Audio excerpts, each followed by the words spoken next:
Et bonjour à vous, amis des petits poissons, soyez les bienvenus sur ma chaîne Aquamalin 63. Alors aujourd'hui, si on se retrouve ici dans mon studio, là où on enregistre nos vidéos, bien entendu, c'est que vous vous en doutez, c'est qu'on va faire un unboxing. Mais aujourd'hui, pas un, mais deux unboxings. Et voilà comment ça va se passer. En fait, je vais vous présenter les deux produits, et à chaque fois, je vais vous faire une vidéo, on va mettre le produit en action, mais avant, bien entendu, on va faire son unboxing. Allez, générique, et à tout à l'heure!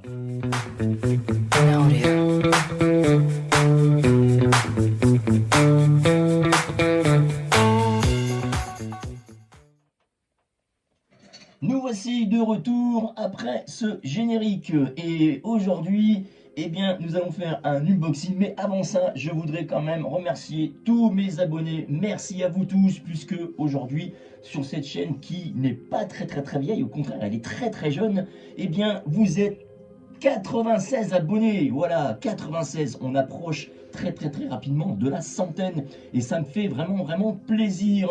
Alors, aujourd'hui, comme je vous l'ai dit, nous allons tourner deux épisodes. Le premier épisode, ça va être le numéro 20 et ensuite, bien entendu, le numéro 21. Et je voulais vous présenter deux petites choses dont j'avais besoin. La première, c'est vraiment pour certains peut-être gadget, mais pour d'autres, ça peut être sympathique. Ce n'est ni plus ni moins qu'un grattoir à vitre, voilà, aimanté. Alors oui, vous me direz, il y en a qui vont me dire, oui, mais le grattoir, ça peut effectivement rayer vos carreaux, ainsi de suite, ainsi de suite.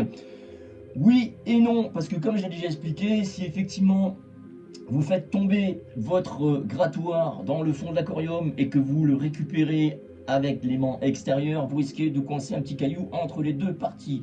Et justement, cette petite boîte-là, dedans, il y a un aimant où justement, vous n'aurez plus ce souci. Pourquoi? Parce que je vous montrerai en démonstration tout à l'heure, puisqu'on va faire l'unboxing, mais je vais quand même vous expliquer. Quand vous allez passer votre aimant sur le carreau, et si jamais il venait à se décrocher, eh bien, celui-ci, ce modèle-là, va flotter. Voilà, il ne va pas retomber au fond, il va flotter. Donc du coup, plus de risque d'aller coincer un petit grain de sable ou quoi que ce soit entre les deux parties. Alors, je vous propose immédiatement qu'on ouvre, qu'on voie un petit peu ce qu'il y a dedans. Alors, c'est constitué, bien entendu, d'une petite boîte, bien sympathique, comme tout, normalement. C'est la marque Hygger, voilà, ça s'écrit H-I-2-G-E-R, Hygger. Et c'est un aimant, c'est le Class Cleaner HG127M. Donc on va commencer son déballage. Alors il est garanti 1 an, voilà. Et ça vaut une vingtaine d'euros que vous trouvez chez notre ami qui commence par Ama et qui finit par Zone. Donc voilà, on a une petite boîte bien sympathique. Alors vous voyez, moi j'ai choisi un gros modèle. Et puis nous avons bien entendu ici un petit dépliant, enfin bon, on sait tous à quoi ça sert. Et ce que je vous ai pas dit, c'est qu'il y a une petite spécificité là-dedans quand même. Vous voyez, je vais le sortir de sa boîte, donc voilà, là on n'a plus rien, on a la boîte, c'est terminé, on n'en a plus besoin. Mais moi la boîte, je vais la conserver, puisque je vous conseille une chose, si aujourd'hui je change d'aimant, c'est pour une bonne raison. Pourquoi? Parce que je me suis aperçu que si vous laissez finalement vos aimants qui sont dans une coque plastique et à l'intérieur est moulé l'aimant, il y a une partie qui est un petit peu vide dedans, d'accord? Et bien avec le temps, il arrive que l'eau rentre dans cette partie plastique qu'on a. Et du coup, eh bien, vous avez quelque chose qui n'est pas beau, je viens de le voir. Je vous le montrerai tout à l'heure en photo. Voilà, donc le voilà, ce petit aimant, donc il est quand même assez ancien, vous voyez, c'était représentatif comme ça, un petit carré, ce qu'il y a de plus classique, le côté feutrine, le côté extérieur, le côté grattage intérieur, et puis là, vous voyez, il est vraiment pas beau, il est très usé. Et puis si on écoute, vous voyez, j'ai mis un petit chiffon dedans, mais en fait, voilà, là, on voit bien qu'il y a de l'eau, il était sec tout à l'heure, donc à force, eh ben, je pense que la feutrine qui s'enlève là, vous voyez, c'est vraiment, il était temps de le changer celui-là, n'attendez pas comme moi, vous voyez, là, on voit effectivement, là, je vais bien le décoller, voilà, on voit effectivement ici que il y a une partie plastique et que l'eau peut s'infiltrer par là, et puis vous voyez, ça goûte. Puis alors, bon, la couleur de l'eau, eh ben, c'est dégueulasse. Ça, c'était mon effet fumigène. Donc, il était grand temps de changer cette petite bête. Voilà.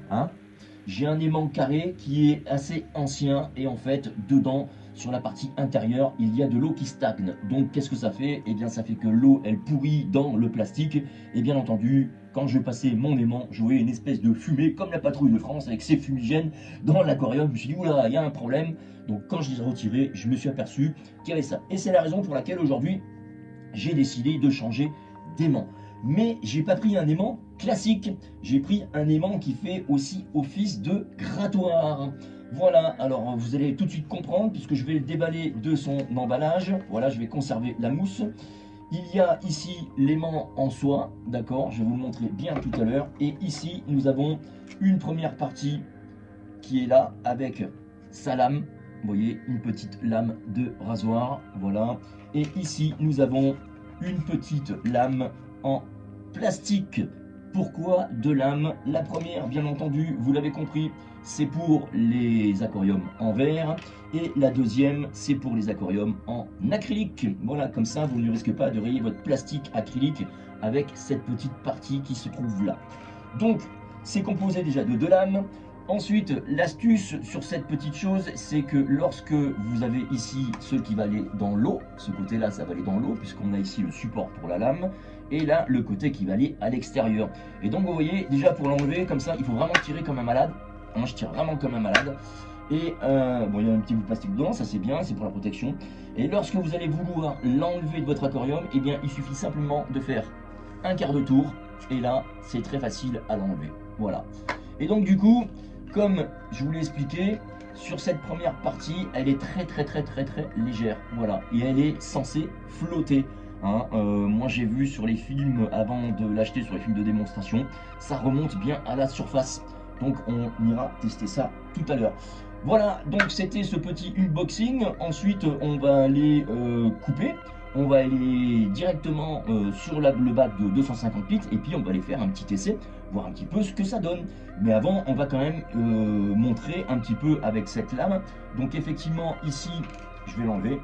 Voilà. Ici, vous avez votre petit accès. Hein. Vous la mettez tout simplement comme ça. Alors attendez que je ne me trompe pas. Voilà, il y a deux crans qui sont là. Vous voyez, c'est super bien fait. Il y a deux crans qui sont là. Alors, c'est pas la lame plastique, je vais pas me couper. C'est la lame plastique, pardon. Je vais pas me couper. Et vous appuyez. Et là, vous avez donc votre lame en place. Là, j'ai mis la lame en plastique, bien entendu, pour faire la démonstration, pour éviter de me couper mes petits doigts. Et vous voyez que c'est bien asymétrique, je veux dire, à la brosse qui est là. Donc, vous allez pouvoir en même temps frotter votre carreau à l'intérieur grâce à l'aimant qui est là. Donc voilà, vous avez compris le système, hein, vous le passez comme ça, mais on va aller en démonstration tout de suite après. Allez, à tout à l'heure les amis des petits poissons. Eh bien, nous voilà à nouveau devant notre 250 litres et nous allons mettre tout de suite en action ce lave-vitre aimanté. Donc, comme je vous l'ai dit, on fait un quart de tour, vous voyez, ça se décroche très facilement. Du coup, je vais le mettre dans l'eau pour voir un petit peu ce que ça donne, si ça flotte. Alors oui, effectivement, vous voyez que mon aquarium n'est pas allumé, c'est normal, puisqu'il ne s'allume qu'aux alentours des 15 heures. Et là, il dort bien gentiment, enfin bon, il dort. Et vous voyez, le résultat, ça flotte. Donc du coup, ce qui va se passer, c'est que si vous prenez votre aimant et vous faites ça, hop, vous avez attrapé votre aimant. Hein, je ne sais pas si vous avez bien vu, normalement on le voit. Et alors moi en l'occurrence j'ai pas une vitre très sale puisque bon avec l'ancien je le faisais. Et du coup vous allez pouvoir passer gentiment et on entend bien la petite lame passer dessus. Vous voyez? Voilà. Et je peux passer dans ce sens également. Je peux passer dans l'autre sens également. Vous voyez, je peux vraiment passer dans tous les sens.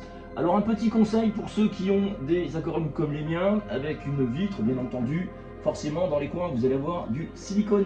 Donc arrêtez-vous toujours avant le silicone, histoire de ne pas aller couper le petit silicone qui est ici. Ce serait quand même dommage d'aller manquer d'étanchéité parce que vous avez coupé le silicone.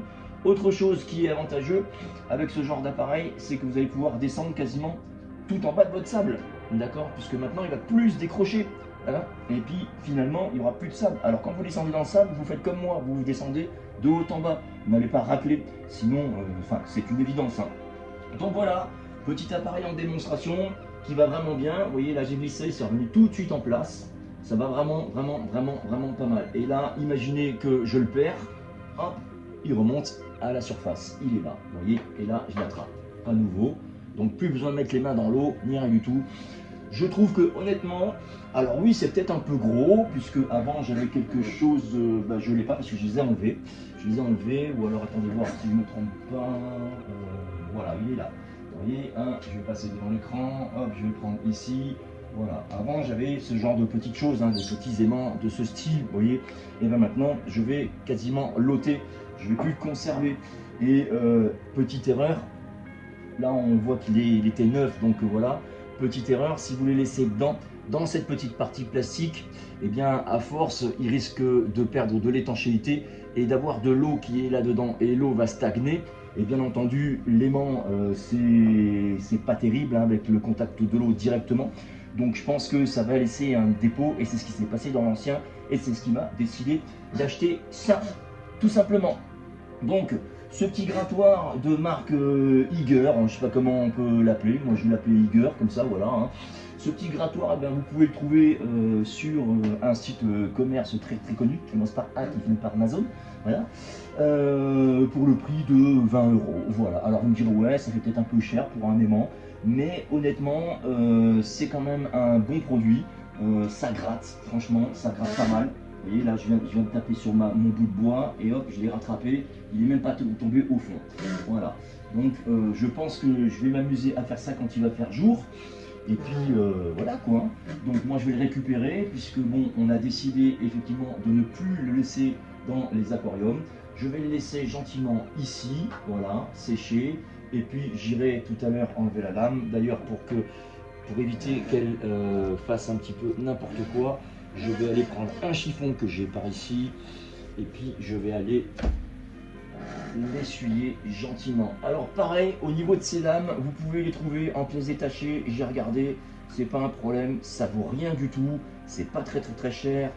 Et honnêtement, avant d'y remplacer, c'est pas une lame affûtée, c'est juste une lame, vous voyez, ça coupe même pas, moi je pensais que ça coupait, mais ça coupe pas. Donc, pardon, c'est pas affûté. Donc du coup, vous trouvez ça vraiment pas cher en pièces détachées.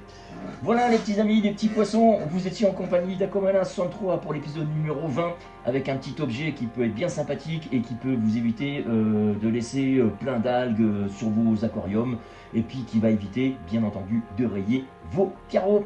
Allez, je vous retrouve pour l'épisode numéro 21. Encore une fois, merci à tous les abonnés qui sont abonnés. On est 96, bientôt on va passer la centaine rapidement, je le sens. Et ça, c'est grâce à vous. Merci les petits amis, à bientôt. Ciao, ciao les amis. Bye bye.